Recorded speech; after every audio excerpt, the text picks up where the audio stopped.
Hey, welcome back. If you're suffering from gear addiction like I am, you're on the right channel. Addicted to Gear is a channel dedicated to all of you out there that can't control their urge for gear. So today we're going to be talking about Chibson guitars. And the reason why I want to have this discussion with all of you today is because it comes up over and over again. I know a lot of you are tempted by these guitars and are also curious about what you can expect from them. And I thought it would be great to share some of my experiences, past and present, with Chibson guitars. I've been down that road myself, and I thought I would outline some of the advantages and disadvantages to save you a whole bunch of money, time, and frustration. So let's get started. So here's a couple of things to keep in mind if you're possibly considering buying a Chibson. First of all, who are you actually dealing with? The sellers that you're often dealing with are on the other side of the world and are willing to break the law to sell counterfeit goods. So how honest will they actually be? At the end of the day, you might just get scammed yourself, at which case it's going to be very difficult to recoup your initial investment and have any recourse against these sellers. And don't be taken by the information on these websites that claim to indicate that you could send back the guitars should you not be happy with them. Oftentimes, sending back these guitars at your cost would often mean paying more than what you actually dished out for the guitar in the first place. The second thing to consider is, will you actually even receive what you ordered? I've often seen pictures on websites that are quite questionable. In actual fact, I've pretty much recognize them as being taken right from the Gibson website, where you can see beautiful Gibson custom shop guitars being listed as Chinese replicas, and I'm pretty sure that is not what you're going to receive. In actual fact, I know some people that have received guitars that were completely different than the images that they were shown. In my experience, I've dealt with Chibsons a couple of times, and this was many years back, probably over 10 years now, when I was, let's say, a little bit more eager to get a good deal, and I didn't really know the pitfalls of owning a Gibson or Chibson style Gibson. So I'll be quite honest and tell you, I did get suckered in by some really nice photos, and I did really want a Gibson guitar, but I could not afford one at the time. So I felt that, having something that looked like a Gibson would be enough to keep me going and scratch that itch. But when I did get the guitar, I noticed so many other issues that I wasn't even aware of that I want to outline for you today. One of the things I'm going to tell you right off the bat is that obviously the construction of the guitar is not going to be the same. You're not going to get a solid top. Most often it's basically a laminated top that basically could look good, but it doesn't have any depth to it at all. Sometimes the proportions will be off. Sometimes the thickness of the guitars won't be the same.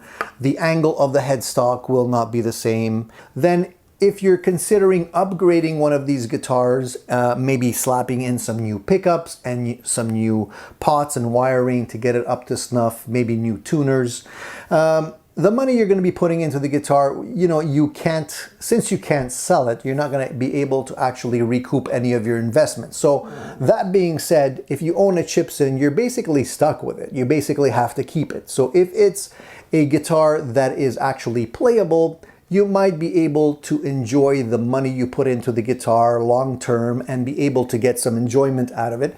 But if you're trying to upgrade the guitar to eventually flip it, you're kind of stuck, and you shouldn't be doing that. Chances are you will still have to gut the guitar in terms of the hardware, the pickups, the electronics, and the tuners, and possibly even the nut. Why do I say that? Because I've seen so many examples of Chibson guitars where everything is pretty much garbage. The pickups are no good. The bridge leave a lot to be desired. They might even cause little pinging noises when you're playing them. The tuners don't stay in tune, and the nut is usually a cheap plastic nut, not to mention the electronics. So basically what you're gonna have to do is take everything off the guitar and invest some money to be able to rebuild it the right way. If you're willing to use it as a project guitar and you like doing that kind of stuff, and you're capable of doing that kind of stuff on your own so you don't have to pay extra for somebody to do this for you, that's fine. You know, that's something that you might consider doing. But you still have to make sure that you get a good foundation to which you would be able to actually make all of these changes. The neck on these guitars are often the main issue. I've seen guitar necks that don't have a truss rod in them on these Chibsons. I've seen Chibsons that have truss rods that are broken, that just simply will not tighten or loosen, so that you can't adjust the relief properly on the neck.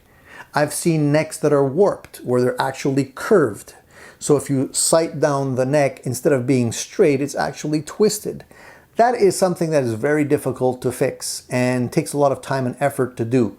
And maybe you'll never be able to fix something like that. As I mentioned, I've also seen guitars where the neck is actually glued in at the wrong angle. And if it doesn't have the right angle, then your bridge won't be able to be in the right position, and you might have to either slam it down completely and still not be able to get the action low enough, or the action will be extremely high and you have to basically ride the bridge so high that it becomes very uncomfortable. These are all things that are very difficult to see on photographs. I think you could understand and agree with me that there is a host of reasons why you should not get a Gibson knockoff. If you can't touch it and feel it and look at it yourself, don't buy it. That's my number one piece of advice for you guys. So I was able to actually see this guitar in person before I actually purchased it. It was listed locally.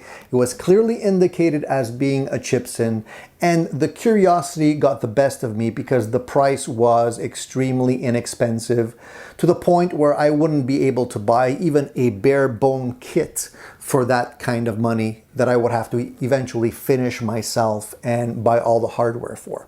So I figured it would be at least worthwhile for me to drop by, take a look at the guitar, and at least to satisfy my curiosity to see whether or not that guitar or this guitar would actually fall into the same category as my previous experiences with Chibson guitars. I was actually quite surprised when I took a look at this guitar in person because it didn't have some of the main issues that I was accustomed to seeing on other Chibson guitars. The first thing I checked was the truss rod to make sure that it works, and it did.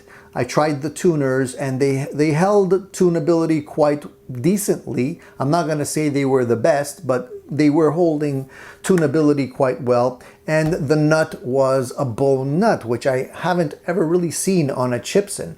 So I looked at the neck closer and I was expecting to see a lot of high frets. I was expecting to feel a lot of frets that were not polished. And to my surprise, the frets were polished very nicely. The action on this guitar was really, really low, and I wasn't getting any buzzing at all. So that led me to believe that someone else had done some work on this guitar before it got to me, because it didn't really make sense. You don't usually see that in a Chibson. Of course, I popped off the back panels here to see what kind of pots were in there. And again, to my surprise, the pots were full-sized pots and not those cheap, really small pots that you normally get on a Chibson. And the switch was also upgraded to something a lot better than what you would see on a Chibson guitar. So that already saved me some time and effort, because I was going to have to upgrade all of that anyways. Of course, I know you guys are going to be asking me, what about the pickups, right? So I can tell you right off the bat that the pickups are knockoffs. They say Epiphone on them, but I don't really think they're authentic Epiphone pickups. The neck pickup is not to my liking and will probably be upgraded. But the actual bridge pickup in this guitar isn't that bad. It actually has some really nice bite to it.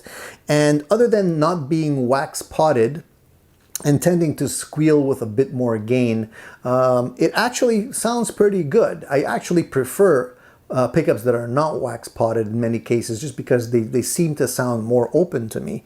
And if I do want to wax pot this pickup, I can do so very, very easily. not a big deal. I really just bought this guitar because I wanted it to be a modding platform for me to try out some new pickups and try out some new, pots and switches and whatnot, and not have to really worry about ruining the value of my real Gibson guitars, which I have two of.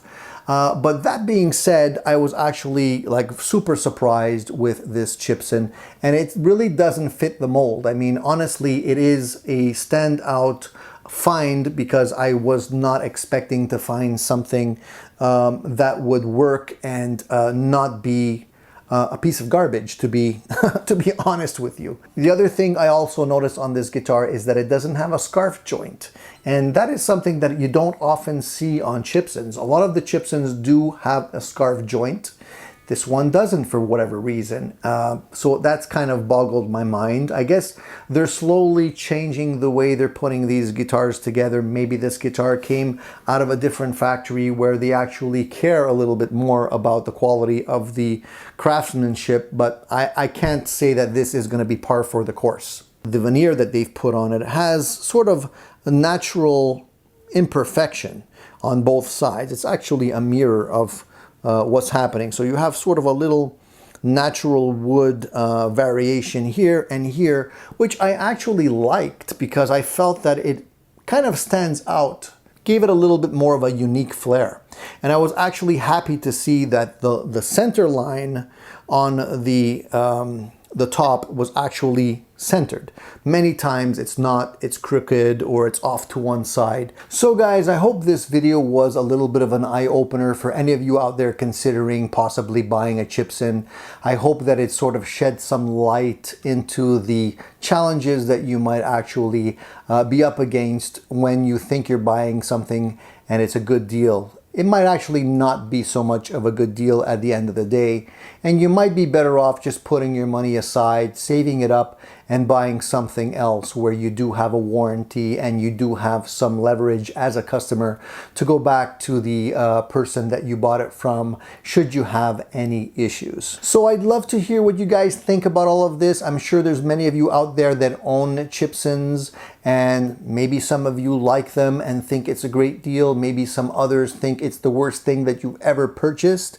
I'd love to hear from you, and I'd love to get your feedback on this. If you like what you're hearing and seeing on the channel, please don't hesitate and subscribe. We also have live events happening on Sundays at 10 a.m. Eastern Standard Time.